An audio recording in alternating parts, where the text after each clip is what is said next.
बिहार में एनडीए की सीट बंटवारे से नाराज आरएलजेपी के अध्यक्ष पशुपति पारस ने कैबिनेट मंत्री के पद से इस्तीफा दे दिया है। उन्होंने कहा कि वो सीट बंटवारे से नाराज थे। महज 2 से 3 मिनट की प्रेस कॉन्फ्रेंस में उन्होंने केंद्रीय मंत्री पद से इस्तीफा देने का ऐलान कर दिया। उन्होंने इस बात का भी जिक्र किया कि उनकी पार्टी के साथ अन्याय हुआ है।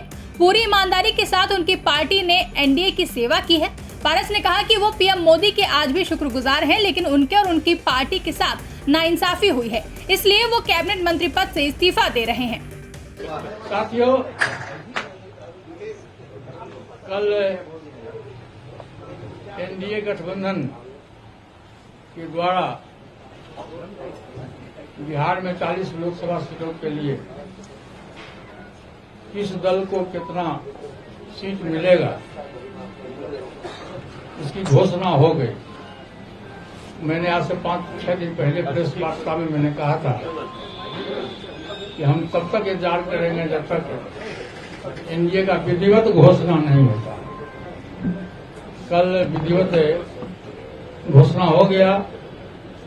हम लोग 5 सांसद थे, हमारी पार्टी में 5 सांसद थे। मैंने बहुत ईमानदारी, बहुत लगन से, वफादारी से मैंने एनडीए की सेवा की। आज भी मैं माननीय प्रधानमंत्री जी का शुक्रगुजार हूं और मैं आज भी वो देश के नेता हैं, बड़े नेता हैं, लेकिन हमारी पार्टी के साथ और व्यक्तिगत रूप से हमारे साथ नाइंसाफी हुई। इसलिए मैं भारत सरकार के कैबिनेट मंत्री से मैं त्याग पत्र देता हूं। बता दें, इस दौरान पशुपति पारस से जब आरजेडी के साथ गठबंधन करने को लेकर सवाल किया गया तो उन्होंने कहा कि जितना बोलना था वो बोल चुके हैं। हालांकि उन्होंने इस बात से साफ इनकार भी नहीं किया है। चलते चलते उन्होंने कहा कि भविष्य की राजनीति अपनी पार्टी के वरिष्ठ नेताओं और कार्यकर्ताओं के साथ बैठकर तय करेंगे। जितना बोलना था मैं बोल दिया। अब देखिए, भविष्य की राजनीति आज हम अपने पार्टी के जितने भी हमारे वरिष्ठ कार्यकर्तागण हैं उनके साथ मैं बैठ के तय करूंगा। अब आपको पशुपति की इस नाराजगी की कहानी सुनाते हैं। दरअसल 18 मार्च को बिहार को लेकर एनडीए में सीटों का बंटवारा हो गया, जिसमें बीजेपी 17, जेडीयू 16, चिराग पासवान की लोजपा, रामविलास को 5, मांझी की हम और उपेंद्र कुशवाहा की आरएलएम को एक सीट मिली है, जिसमें पारस की पार्टी आरएलजेपी का खाता ही नहीं खुला। आरएलजेपी को एक भी सीट नहीं मिली, जिसको लेकर पशुपति पारस से लेकर उनकी पार्टी के नेताओं में भी नाराजगी है।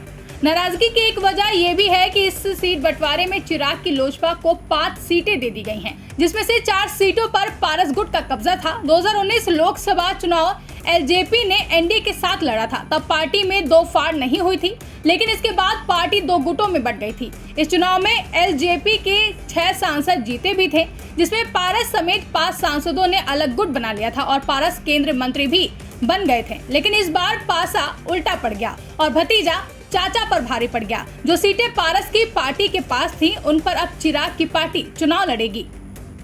वहीं चर्चा इस बात की भी है कि पशुपति पारस हाजीपुर से चिराग पासवान के खिलाफ चुनाव लड़ सकते हैं।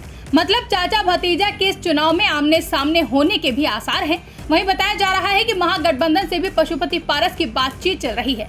कयास लगाए जा रहे हैं कि पारस महागठबंधन के साथ भी जा सकते हैं। अब देखना अहम होगा कि आगे क्या कुछ होने वाला है। ब्यूरो रिपोर्ट, इंडिया पब्लिक खबर। फिलहाल के लिए इस खबरों में बस इतना ही। देश और दुनिया की ऐसी ही तमाम बड़ी खबरों के लिए हमारे YouTube चैनल को सब्सक्राइब करें और बने रहें इंडिया पब्लिक खबर के साथ।